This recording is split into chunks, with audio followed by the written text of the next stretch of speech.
एक समय की बात है, पर्वतपुर गांव की, जहां लोग अपने गांव के बाहर नहीं निकलते थे। क्या बात है पिंटू और मोनू, आज यहाँ कैसे आना हुआ? प्रधान जी, दरअसल बात यह है कि हमें गांव से बाहर जाना था, बस आपकी आज्ञा लेने आए थे। नहीं नहीं, कोई मनाही नहीं है, पर असल में रेगिस्तान में कोई जाना नहीं चाहता। वैसे तुम दोनों वहाँ क्यों जाना चाहते हो? हमें तो लगा कि गांव से बाहर जाने पर प्रतिबंध लगा है। हम तो बस देखना चाहते थे कि ये गांव के बाहर का रेगिस्तान कैसा है, और सिर्फ हमारा गांव ही रेगिस्तान जैसा क्यों है। हाँ प्रधान जी, और गांव में पानी की वजह से इतनी दिक्कतें हैं, वर्षा होती ही नहीं, बस उस बड़ी झील की वजह से हम यहाँ बसे हुए हैं। हाँ तुम सही कह रहे हो, बस ये झील ही एकमात्र कारण है कि अब तक इस पर्वत पर पूरा गांव टिका है, वरना यहाँ भी एक रेगिस्तान होता। लेकिन दिक्कतें तो अब भी हैं प्रधान जी, ये झील कोई स्थायी उपाय नहीं है। हम सोच रहे थे कि बाहर जाकर देखें, शायद कुछ समझ में आए हमारे, और हम गांव की मदद कर पाएं। सोच तो बहुत बढ़िया है। ठीक है, तुम दोनों जाओ, पर अपना ध्यान रखना। प्रधान से आशीर्वाद लेकर दोनों वहाँ से निकल पड़े। धन्यवाद मोनू, अपने साथ लाने के लिए। मुझे भी इस गांव के लिए कुछ करना है, और तुमने मुझे भी प्रयास करने का एक मौका दिया।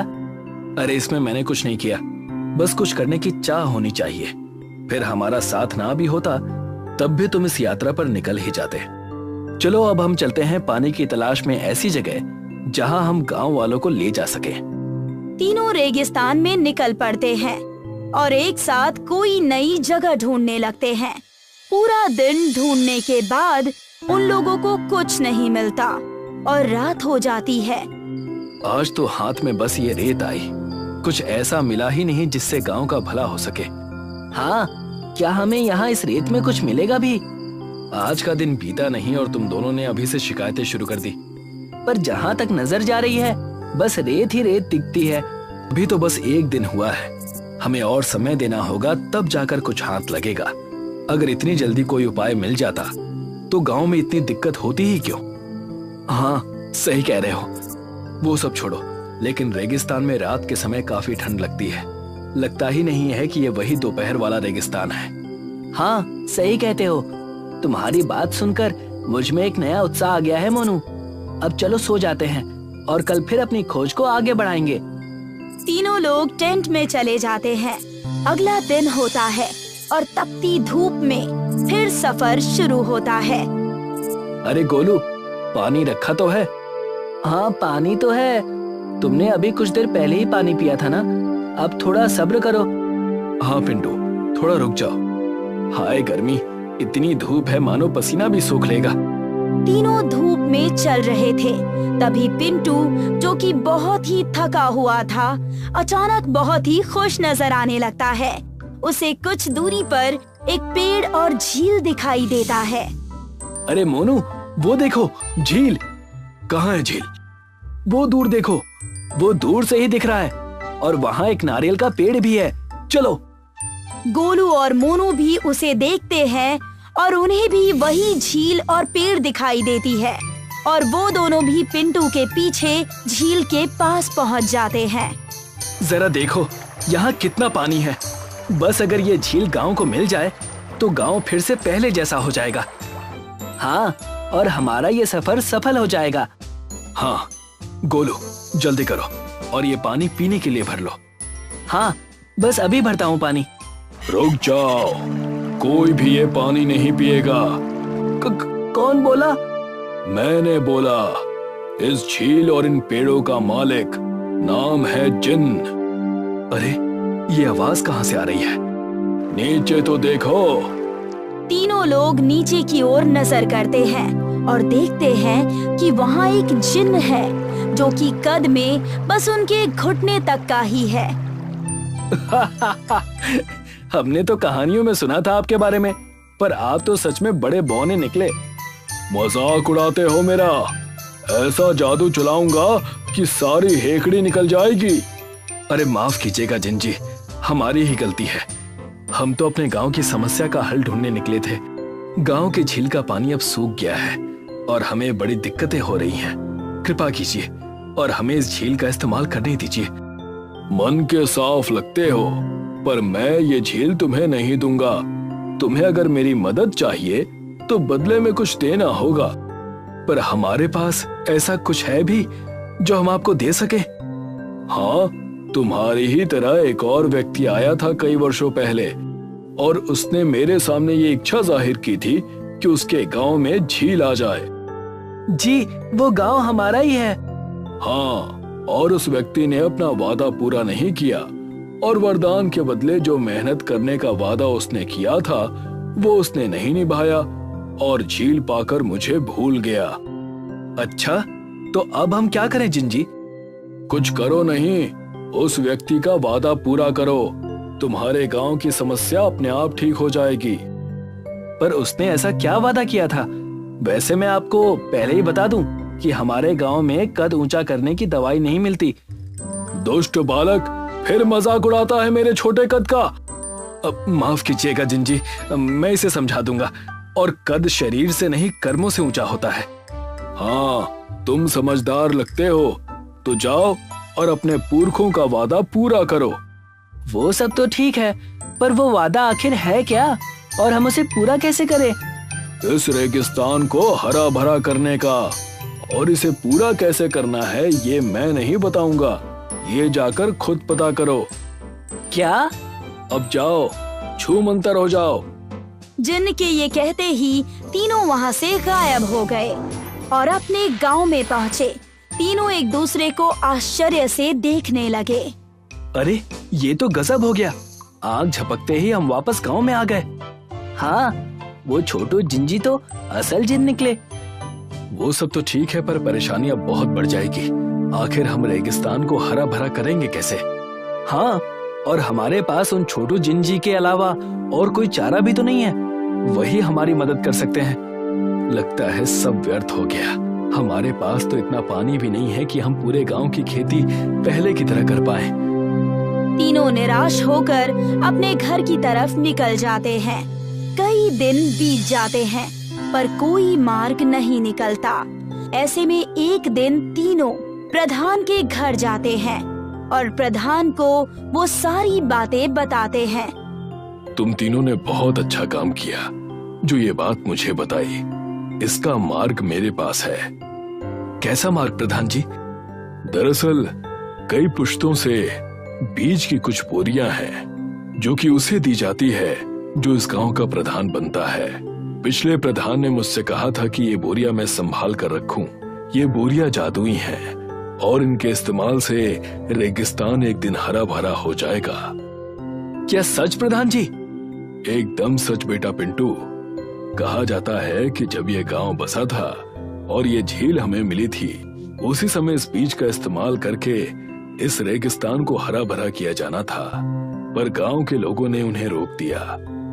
वजह क्या थी ये तो मैं भी नहीं जानता। मोनू, ये जिंजी की बात तो सच निकली। चलो हम तीनों अभी इन बीजों को रेगिस्तान में बोना शुरू करते हैं। रुको, अगर इन्हें बोने से गांव का कुछ भला होगा तो मैं अन्य गांव वालों से भी तुम्हारी मदद करने के लिए कहता हूँ। अगर हमने कुछ दूर तक इन पेड़ों को बो दिया तो आगे का रेगिस्तान भी हरा भरा होने लगेगा। प्रधान तीनों को एक बोरी बीज दे देते हैं। चलो अब इन्हें बोते हैं और रेगिस्तान को हरा भरा करते हैं ताकि जिंजी हमारी मदद करें। गांव वालों की मदद से तीनों रेगिस्तान में बीज को दूर दूर बोना चालू कर देते हैं। उन्होंने उन सारी बोरियों के बीजों को अब काफी दूर दूर तक बो दिया था, लेकिन कई हफ्तों के बीतने के बाद भी वहाँ पर कोई पौधा नहीं उगा। ये देखकर तीनों दोस्त, प्रधान और गांव के लोग उसी झील के पास गए जहाँ पर वो जिन्न था। अरे मोनू, कहाँ है ये जिंजी? दिखाई तो नहीं दे रहे। मैं यही हूँ। कहाँ? नीचे देखो, नीचे। अरे ये तो सचमुच छोटू जिन है, बिल्कुल वैसे जैसे पिंटू ने बताया था। मजाक उड़ाते हो? क्या काम है बताओ और जल्दी से रफा दफा हो जाओ। अरे नाराज ना हो जिंजी, क्या है ना कि अभी ये आपके कर्मों को नहीं जानते, इसलिए आपको छोटू कह दिया। हाँ, तुम वही समझदार बालक हो ना तुम कहो क्या काम है? दरअसल बात यह है कि हमने वो सारे बीज बो दिए जो हमारे पुरखों को दिए गए थे, पर अब तक कोई पौधा नहीं उगा। जादुई बीज है, पर पानी के बिना नहीं उगते। थोड़ा पानी तो लगेगा ही ना। तो आप कुछ करिए ना जिंजी। खुद से खुद की मदद करो। और कितनी मदद लोगे मुझसे? तुम्हारे गांव में जो पानी है ना, वो भी मेरी दया से मिला है तुम्हें। पर भैया हम ऐसा नहीं होने देंगे। आखिर वो पानी चला गया तो हमारा क्या होगा? मोनू, गांव वालों की बात भी कुछ हद तक सही है। मैं जिंजी की बातों को अब समझ गया हूँ और इस गांव में क्या हुआ है वो भी। अच्छा, ऐसा क्या समझ गए तुम? हमें भी बताओ। हमारे गांव की झील जिंजी ने ही हमें प्रदान की थी, और जिस व्यक्ति ने उनसे ये झील पाई, उन्होंने इस रेगिस्तान को हरा भरा करने का वादा किया था। पर जिस प्रकार इस समय विरोध हो रहा है, उसी तरह उस समय भी विरोध करके लोगों ने ऐसा होने नहीं दिया। आप ही लोग बताइए कि वो झील सूख गई तो आप लोग क्या करेंगे? किस मुंह से मदद मांगेंगे जिंजी से? पर इनके पास शक्तियां हैं तो इन्हें हमारी मदद करनी चाहिए। ऐसा नहीं है काका, हमें अपनी मदद खुद करनी चाहिए, और जिंजी ने तो हमें पहले ही रास्ता दिखा दिया है। कैसा रास्ता? अगर रेगिस्तान हरा भरा हो जाएगा तो वर्षा होने लगेगी, और फिर हमें बस झील के भरोसे नहीं रहना होगा। लेकिन उसके लिए हमें अपने लालच को त्यागना होगा, वरना आने वाली पीढ़ियां इस गांव में नहीं रह पाएंगी और ये गांव बंजर हो जाएगा। माफ करना मोनू, हम सब गांव वाले डर गए थे। हाँ मोनू, तुमने ये कहकर हम सबकी आंखें खोल दी।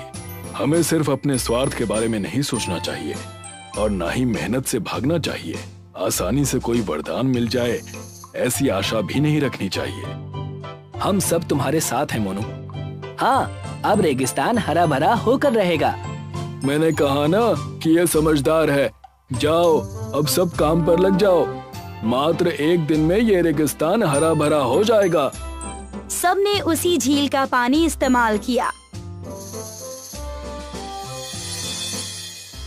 उन्होंने उस रेगिस्तान को अब हरे भरे जंगल में बदल दिया, जिस कारण अब गांव में वर्षा होने लगी थी।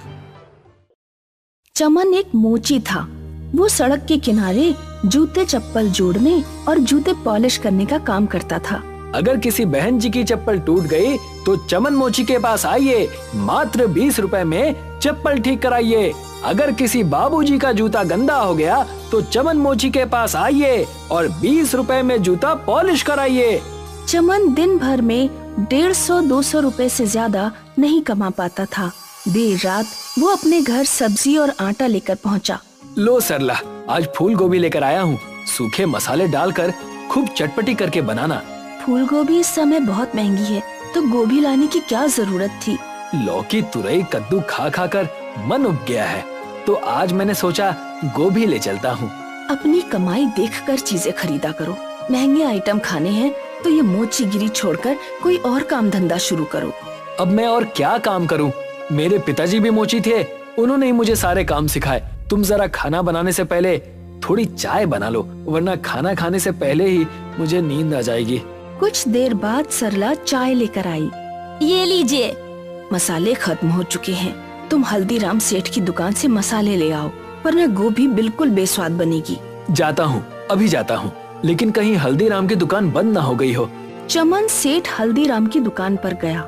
हल्दीराम गांव में मसालों का सबसे बड़ा व्यापारी था। जब चमन हल्दीराम की दुकान पर पहुंचा, तो हल्दीराम उस समय दुकान का शटर गिरा रहा था।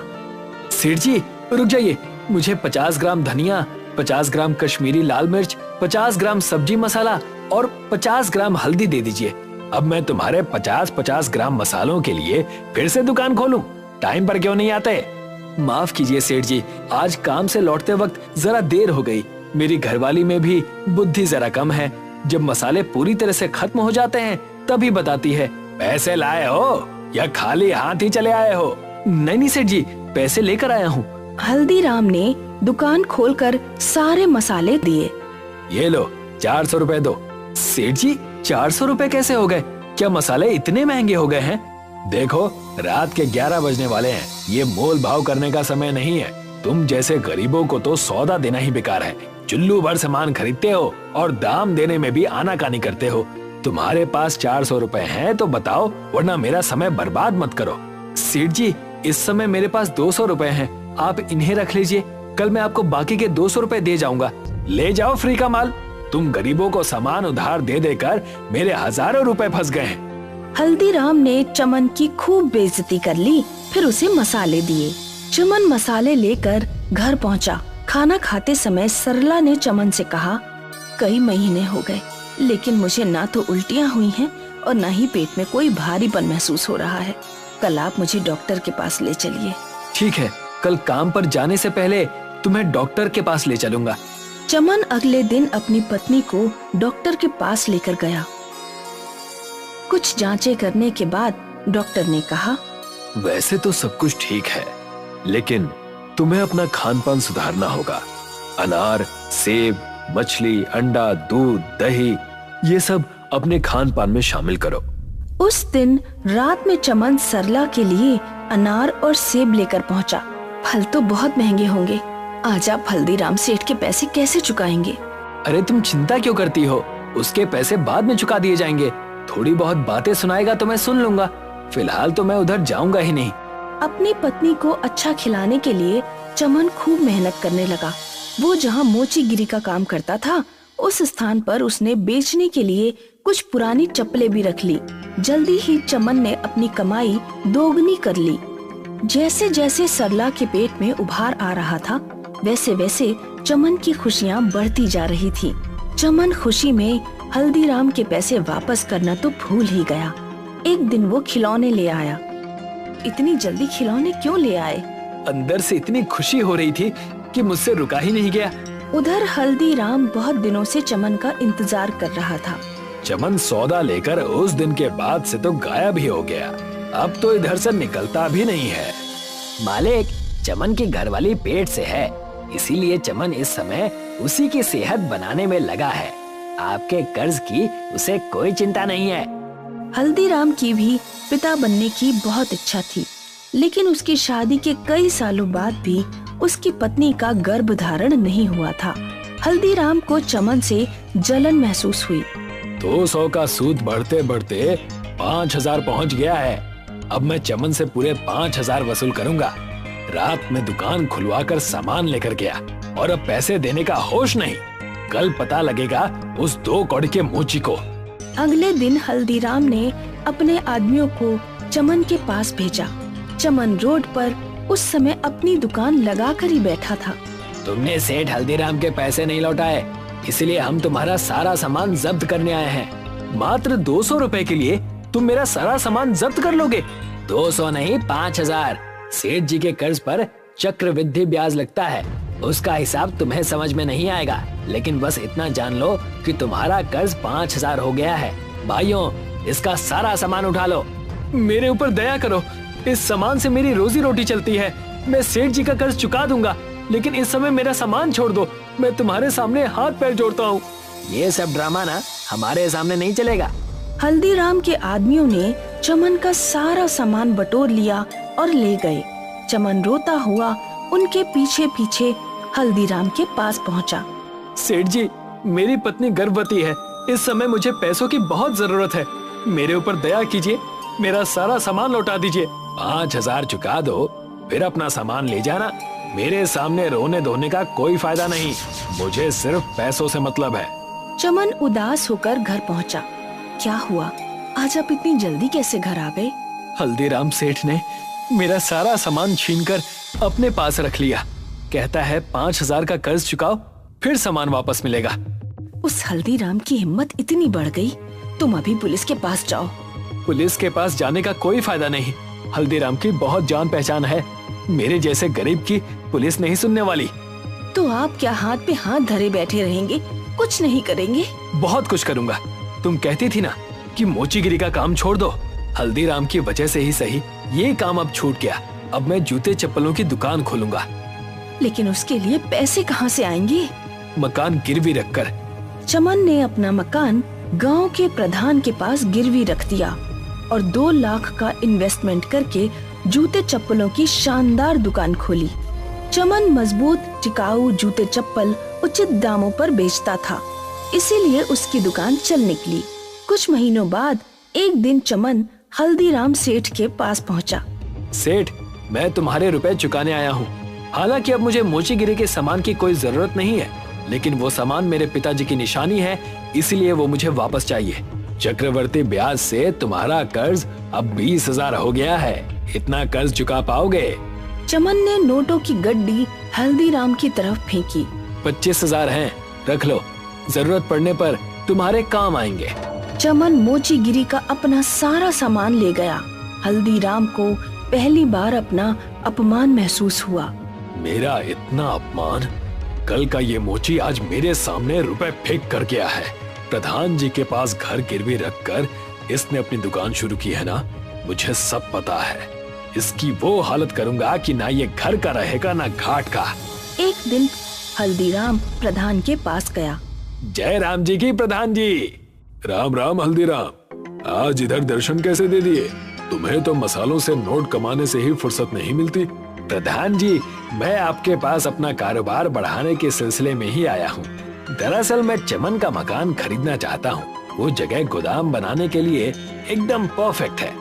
मैं उस मकान के 5 लाख रुपए देने को तैयार हूँ। आपके पास उस मकान के कागज तो हैं ही, मुझ पर कृपा करें और वो मकान मुझे बेच दें। 5 लाख की कीमत सुनकर प्रधान के मन में लालच आ गया। उसने अपने आदमी को भेजकर चमन को अपने घर बुलवाया। क्या बात है प्रधान जी, आपने मुझे क्यों बुलाया? तुम्हारा कर्ज बढ़ते बढ़ते 4 लाख हो गया है। मुझे इस समय पैसों की जरूरत है। 4 लाख का कर्ज अभी चुकाओ, वरना तुम्हारा मकान और दुकान दोनों मैं बेच दूंगा। ये आप क्या कह रहे हैं प्रधान जी? आपने तो मुझे 2 साल का समय दिया था। अब इतनी जल्दी मैं आपके पैसे कहाँ से लौटाऊं? आज शाम तक रुपयों का इंतजाम करो, वरना मकान और दुकान दोनों छोड़ दो। चमन कुछ दिन पहले ही हल्दीराम को 25,000 रुपए देकर आया था। उसके पास 4 लाख का इंतजाम किसी भी तरह नहीं हो सकता था। शाम को प्रधान के आदमी चमन के पास गए और उसकी दुकान और मकान पर कब्जा कर लिया। चमन की पत्नी 8 महीने की गर्भवती थी। चलो जंगल की तरफ चलते हैं, गांव में तो हमारे लिए कोई जगह नहीं बची।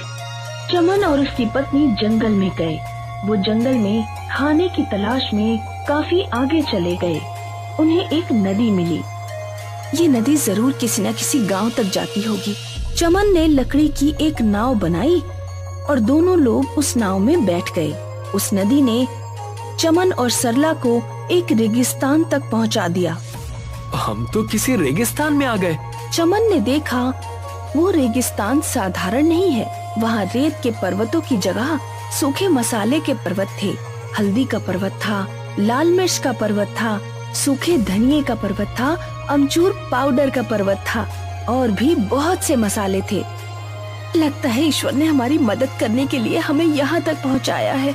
ठीक कहा, इन मसालों को मैं गांव में ले जाऊंगा और सेठ हल्दीराम से भी बड़ी दुकान खोलूंगा। चमन ने बोरी में कई तरह के सूखे मसाले रख लिए और उन्हें लेकर गांव में पहुंचा।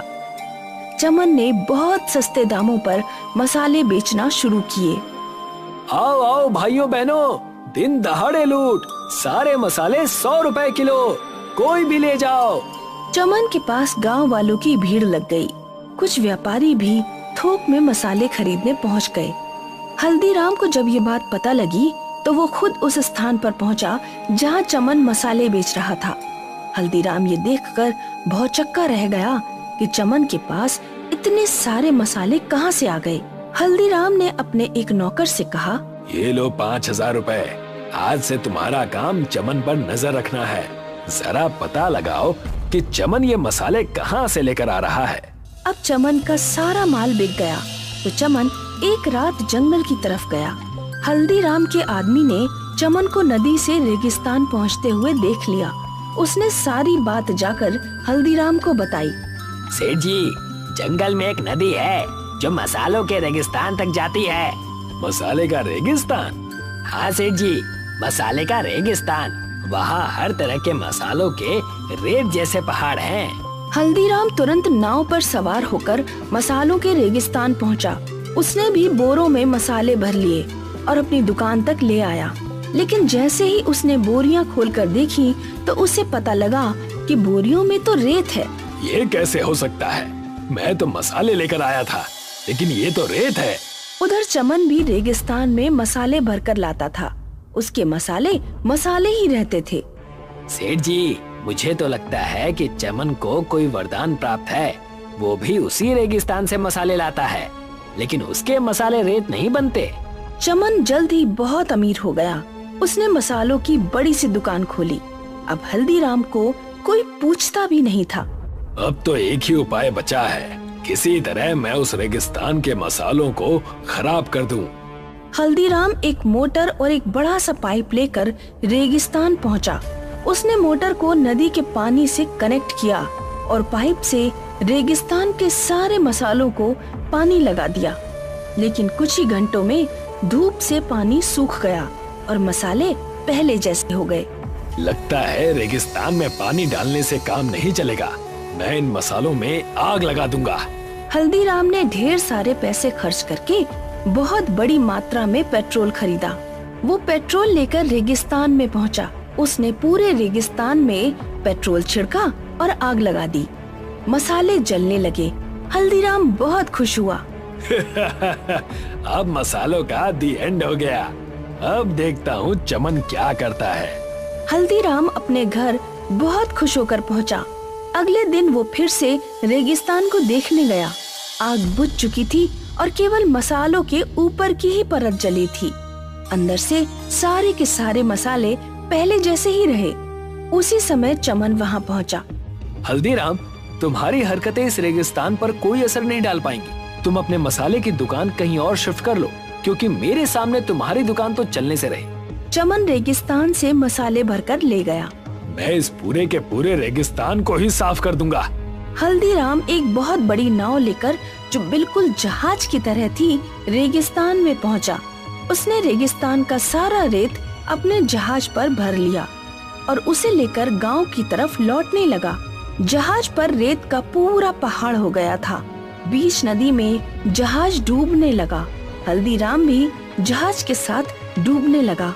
अरे कोई बचाओ मुझे तैरना नहीं आता।